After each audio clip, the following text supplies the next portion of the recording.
វគ្គតនឹងវីដេអូមុនចឹងចាំមើលទាំងអស់គ្នាថាសកម្មភាពមានអីគេខ្លះចាំមើលហើយមានរឿងហួសចិត្តអីគេខ្លះចាំមើលទូរស័ព្ទមួយនេះថ្ងៃនេះ Stella កំពុងតែលើកបេះផ្កាទេនៅផ្សារនៅសួនរបស់គេហើយបែរដាក់ចូលមាត់ដល់កកូនពៅម្នាក់នេះអានេះនាំទៅដើរហ្នឹងកំពុងតូចចិត្តតូចខ្លើមើលគេផ្លក់ឃើញគេលេងសប្បាយឃើញបងលេងហើយគង់និយាយស្រែកហៅចង់លេងមួយគេដែរហើយគេអីគេធំគេហក់ដួលខ្លាចត្រូវបុកបាបុកអីអត់ហ៊ានឲ្យទៅលេងនៅទូពេកហើយឃើញគេលេងខ្ញុំជួយច្បល់ណាមើលលើកដៃលើកជើងចង់ចុះហើយអត់ហ៊ានបដ ாய் ទេអត់បានទេសុខចិត្តឈរពោដើរចុះដើរឡើងហើយខ្លួននៅក្នុងអារម្មណ៍របស់គេហ្នឹងគឺមិនសប្បាយចិត្តទេហើយក៏តឹងទ្រូងដែរព្រោះចង់ឲ្យកូនសប្បាយប៉ុន្តែខ្លាចគេបុកចឹងណាព្រោះពនីទូគេអត់បានទេស្លាប់កូនណាហើយគេដើរកញ្ចក់នេះល្អសើចទៅគេដើរគឺឃើញខ្លួនគេនៅក្នុងហ្នឹងភ័យខ្លាចដើរទៅឃើញនៅខាងក្រោមភ័យបេះដូងគេដុកដាក់ហើយពេលដើរទៅបងអត់អីដល់ពេលមើលយូរទៅខ្លាចហើយដល់ពេលចឹងទៅមានហ៊ានដើរអីរត់ទៅយើងហើយពេលហ្នឹងអាណិតកូនដែរតាដើរ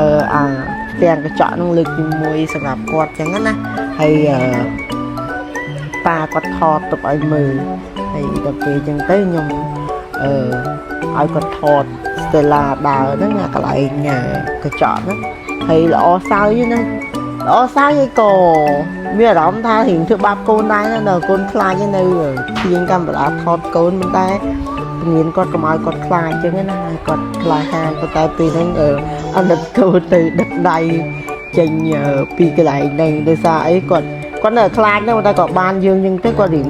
ងអន់ខ្លាចហើយខ្ញុំនឹងអោនស្ដាប់បេះដូងខ្លាចកូនភ័យខ្លាំងពេកអត់ហ៊ានបន្តឲ្យដើរប៉ុន្តែអត់អីដែរពេលហ្នឹងគាត់ដើរបានខ្លះគាត់ខ្លាចខ្លះ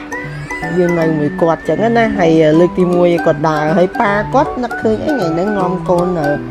ស្គាល់កន្លែងថ្មីក៏ប៉ិតដើរអ៊ីអតហ្នឹងវារត់ទឹកតែអត់ដែរនាំគាត់ដើរនឹងទេហើយអញ្ចឹងក៏នាំគាត់ទៅដើរនឹងមានអីគិតថាសាគាត់អត់ហ៊ានដើរតាគាត់តែក៏ខ្លាចតែមានអីខ្លាចចំផ្លែតែក៏ដើរហើយដើរខ្ញុំទឹកដៃគាត់ទៅកន្លែងកណ្ដាលហ្នឹងឯងក៏គាត់នៅមានអារម្មណ៍ថាខ្លាចដែរហើយខ្ញុំដើរជាមួយខ្ញុំស្រាវដែរហ្នឹងតែ Stella ដើរពេលដើរអីដល់ពេលកលេចរៀងឃើញសិញអត់ចង់ទៅមុខទៀតទេរៀងខ្លាចដូចវីដេអូដូចជាមានតែប៉ុណ្្នឹងទេហើយថ្ងៃនេះរៀងទៅដាក់តាមទីជាមួយកូនពៅខ្លាចអញ្ចឹងវីដេអូមានប៉ុណ្្នឹងអរគុណច្រើនអ្នកដែលតាមដានវីដេអូការដំណើរកម្សាន្តរបស់គ្រួសារខ្ញុំប្រចាំសប្តាហ៍មានជាមួយនឹងស្រីពៅអរគុណច្រើនបាយទាំងអស់គ្នាកូនប្រុសខ្ញុំបន្តវយកូននៅចិត្តខ្លួនបាយ